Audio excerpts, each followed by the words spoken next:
Hello everyone, I am Jitendra Kumar Sharma, your maths teacher. Today we will continue with our chapter number 12 of class 4. The chapter name is fractions. Dear student, we already completed our 4 part. There we will learn about the fraction. What is the fraction? Fractions के partitions हमने देख लिए.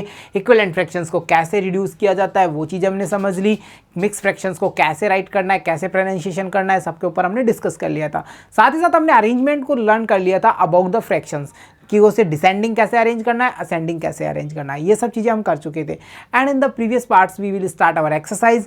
There we will solve many types of questions. Now we will continue with our exercise 12 and in this part it means part number 5 we should give the answer of the questions number 7 and 8. So this is the last part of the chapter. So चलिए start करते हैं with the question number 7. What is the question says? Form the fractions given below, circle the equivalent fractions. So equivalent fractions को हमें recall करना है, mind में फटाफट से याद कर लो. equivalent fractions क्या कहती है? equivalent fractions कहती है कि चाहे आप उसको डिवाइडेशन करो, चाहे उसको मल्टीप्लीकेशन करो, सेम नंबर से उसको रिड्यूस करो, सिंपल करो, बट सारा डेटाज कैसा हो जाना चाहिए, सेम हो जाना चाहिए. तो हम इक्वलेंट हैं, अदरवाइज हम इक्वलेंट नहीं है. तो यहाँ पे हम चेक कर लेते हैं. देखो सबसे बढ़िया फंडा क्या है, सबसे इजी मेथड क्या है, वो चीज़ हम देख लेंगे. यहाँ पे सबसे इजी क्या रहेगा हमारे लिए, सबसे पहले हम रिड्यूस कर लेते हैं, यानी सिंपल फॉर्म बना लेते हैं. तो यहाँ हम देख पा रहे हैं 1/4 ऑलरेडी सिंपल है. सो इसकी हमें नीड नहीं है, इसको एज इट इज़ राइट कर लेते हैं. क्लियर हो गया. चलो नेक्स्ट की बात करते हैं. 2 and 10 वन टेबल से क्रिएट हो रहा है ना. 2 1 जा 2, 2 5 जा 10, 1/5 क्रिएट हो गया. इसकी बात करें 4 1 जा 4, 4 4 जा 16. क्लियर हो रहा है. चलिए नेक्स्ट की बात कर लेते हैं. 3 की टेबल में दोनों नंबर्स आ रहे हैं. 3 1 जा 3, 3 3 जा 9. थ्रू डिवाइडेशन हम क्रिएट कर रहे हैं ना. 3 को 3 से डिवाइड किया 1 आ गया, 9 को 3 से डिवाइड किया 3 आ गया. सेम नंबर से डिवाइड करना है, सेम नंबर से मल्टीप्लाई करना है, फिर फाइंड कर लेना है. 5 1 जा 5, 5 4 जा 20, 7 1 जा 7, 7 2 जा 14. सो देखो सारे नंबर्स रिड्यूस यानी कि सिंपलेस्ट फॉर्म में क्रिएट हो गया ना. 1/4, 1/5, 1/4, 1/3, 1/4 and 1/2. All those are forming in reduced or simplest form. So अब हम यहाँ सर्कल लगाना है. देखो this one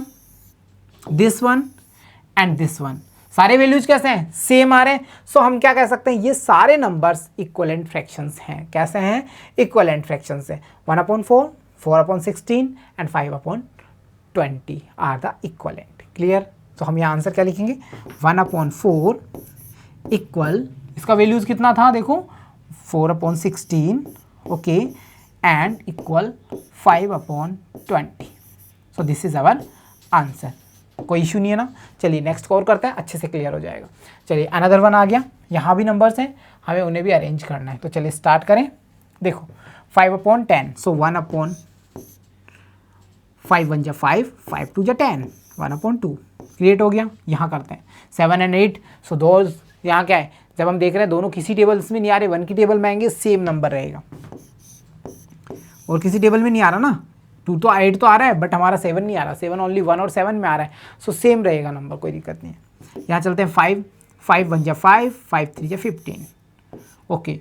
4 1 जा 4, 4 2 जा 8, ओके. 3 1 जा 3, 3 2 जा 6, ओके. 1/4.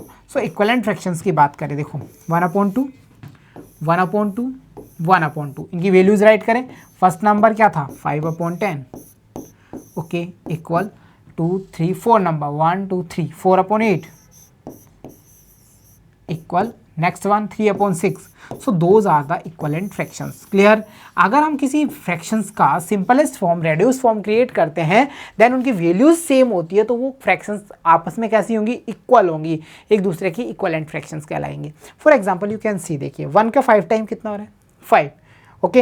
एंड हम यहाँ ले रहे हैं 2, तो 2 का 5 टाइम कितना हो रहा है 10. अब यहाँ बात कर लें 1 का 4 टाइम कितना हो रहा है 4 हो रहा है, और 2 का 4 टाइम कितना हो रहा है 8 हो रहा है. इट मीन्स हमारी जो फ्रैक्शंस है, रिड्यूस फ्रैक्शंस, अगर उसको मल्टीप्लाई कर रहे हैं बाय द 5, तो हमारा निकल करके क्या आ रहा है आंसर 5/10. क्लियर हुआ. चलिए अगर हम क्या कर रहे हैं, इसको 5 से मल्टीप्लाई नहीं कर रहे हैं, अब हम इसको 4 से मल्टीप्लाई कर रहे हैं. किससे कर रहे हैं, 4 से. So both denominator and nominator also 4 से मल्टीप्लाई होंगे. तो अब हमारी फ्रैक्शंस क्या होगी 4/8. क्या सेकंड फ्रैक्शन वही है, यस. अगर हम इसको इससे मल्टीप्लाई ना करके 3 से मल्टीप्लाई कर रहे हैं, सो हमारी फ्रैक्शंस निकल के आएगी 3/6. क्या another that is 1, yes. So simplest फंडा यही है कि इक्विवेलेंट फ्रैक्शंस अगर आप फाइंड कर रहे हो तो आपको simplest form, reduce form create करनी है और आंसर को फाइंड कर लेना है। तो चलिए नेक्स्ट की ओर मूव करते हैं। यहाँ पे फिर से हम कुछ फ्रैक्शंस देख पा रहे हैं और हम इन्हें भी सॉल्व करेंगे और पता करेंगे भाई इक्वल फ्रैक्शंस कौन कौन सी है। तो चलो स्टार्ट करते हैं। 3/5 ये तो वैसे भी नहीं होगा, ये सबसे रिड्यूस फॉर्म वैसे ही आ गई सिंपल। 6/10 देखो 6 और 10 आपस में अगर टेबल्स में नहीं आ रहे, पर ऐसी टेबल्स है जिसमें दोनों आ रहे हैं, आते हैं ना 2 की टेबल में कितना टाइम आ रहा है, 2 3 = 6, 2 5 = 10। ओके, इसकी बात करें 3 1 = 3, 3 2 = 6। ओके, इसकी बात करें 2 2 = 4, 2 3 = 6। ओके, 9 और 15 की बात कर लेते हैं। 3 3 = 9 एंड 3 5 = 15। इसकी बात करें 5 की टेबल में देखो 3 टाइम एंड 5 टाइम हो गया। सो यहाँ हम क्या देख रहे हैं, 3/5, 3/5, 3/5 and 3/5 are the equivalent fractions. So our answer should be 3/5 first time, another equal 6/10. Okay, then we can find 9/15. Okay, and at last we should write 15/25 or the equal fractions. So यहाँ पे सारी कैसी equal fraction है। देखो 3 का 2 time कितना हुआ 6, तो 5 का 2 टाइम कितना हो रहा है 10 हो रहा है, सेम आ रही बात। 3 का 3 टाइम कितना हुआ 9, तो 5 का 3 टाइम कितना हो रहा है 15, सेम नंबर से मल्टीप्लाई कर रहे हैं। 3 का 5 टाइम कितना हो रहा है 15, तो 5 का 5 टाइम कितना हो रहा है 25। तो दोज आर इक्वल फ्रैक्शंस। कैसी फ्रैक्शंस है ये, इक्वलेंट फ्रैक्शंस हैं, जहां पे हम ये देखते हैं सिंपलेस्ट फॉर्म में सबसे पहले अरेंज करना है और फिर उनका कंपेयर करके फाइंड कर लेना है भाई कौन कौन सी फ्रैक्शंस इक्वलेंट फ्रैक्शंस आ रही हैं। थ्रू द डिवाइडेशन कर सकते हैं, थ्रू द मल्टीप्लिकेशन कर सकते हैं। चलो नेक्स्ट की बात कर लेते हैं। Here you can check the another one from the fractions given below circle the equivalent fraction. चलिए इसे भी सॉल्व करेंगे। नंबर्स क्या क्या है, 3/2 रिड्यूस है ऑलरेडी। ओके, 2/3 ऑलरेडी रिड्यूस है। 6 तो 3 2 = 6, 3 3 = 9। क्लियर हो गया। 1/2 है। ओके, 4/5 एज इट इज रह जाएगा क्योंकि ये दोनों किसी टेबल में नहीं आ रहे, और 5/9 भी एज इट इज रह जाएगा। सो अब यहाँ पे हम देख पा रहे हैं 2/3 and 2/3। So those are equivalent fractions, यानी 2/3 equivalent fractions 6/9. So those are our answer. Clear. So ऐसे हम डियर स्टूडेंट्स इक्वलेंट फ्रैक्शंस को फाइंड करते हैं। सबसे पहले सिंपल हमें इसका फ्रैक्शंस क्रिएट करना है, सिंपल फॉर्म रिड्यूस करनी है और फिर हमें आंसर फाइंड कर लेना है। चलिए अब नेक्स्ट एंड लास्ट क्वेश्चन देख लेते हैं। Last question number 8 says right 3 equivalent fractions of the each fractions given below. जो भी फ्रैक्शंस हमें दी गई हैं सबके हमें 3 इक्वलेंट फ्रैक्शंस लिखने हैं, और इक्वलेंट फ्रैक्शंस लिखने के लिए अगर आपका नंबर अमाउंट बिगर है तो आप डिवाइडेशन यूज कर लो, और अगर आपका नंबर अमाउंट स्मॉल है तो आप मल्टीप्लिकेशन यूज कर लो। तो देखिए फर्स्ट फ्रैक्शंस की बात कर लेते हैं। 1 से तो मल्टीप्लाई करेंगे नहीं क्योंकि सेम आ जाएगी, इसके अनदर देखनी है ना, तो चलो 2 से स्टार्ट करते हैं। 2/2 सो कितना हुआ 3 2 = 6, 4 2 = 8। This is first. Okay, 3/4 multiplication, अब 3 से मल्टीप्लाई करेंगे, सिक्वेंसली चलेंगे ना। 3 3 = 9, 4 3 = 12। Clear. And last one 3 fractions देनी है, 4 से मल्टीप्लाई कर लो, 12/16। All those are equivalent fractions. किसकी है, जो नंबर हमें दिया गया है उसके इक्वलेंट फ्रैक्शंस हैं। बस क्या रूल है कि नंबर सेम होना चाहिए, डिनोमिनेटर एंड नोमिनेटर को जिससे मल्टीप्लिकेशन दे रहे हो ना या डिवाइडेशन दे रहे हो, वो नंबर कैसा होना चाहिए, सेम होना चाहिए। तो 6/8, 9/12 and 12/16 are the equivalent fraction of 3/4। ठीक है, चलिए एक और बनाते हैं। ईजी हो गया ना सारा चैप्टर, क्योंकि हमने ये सारा कुछ हमारे चैप्टर में बहुत ईजी से किया था। 8/16 इज आवर फ्रैक्शन, सो 8/16। अब हम डिवाइडेशन से करके देखें क्योंकि नंबर थोड़े बिगर लग रहे हैं। सो हम क्या करेंगे, इसको हम 2 से डिवाइड करके देखेंगे, 4 से डिवाइड करके देखेंगे और 8 से डिवाइड करके देखेंगे, क्योंकि ये सारों से डिवाइड हो रहा है। मल्टीप्लिकेशन भी कर सकते हो, बिगर फ्रैक्शंस आपको मिल जाएंगी, कोई दिक्कत नहीं है, पर हम यहाँ डिवाइडेशन लेके देखते हैं।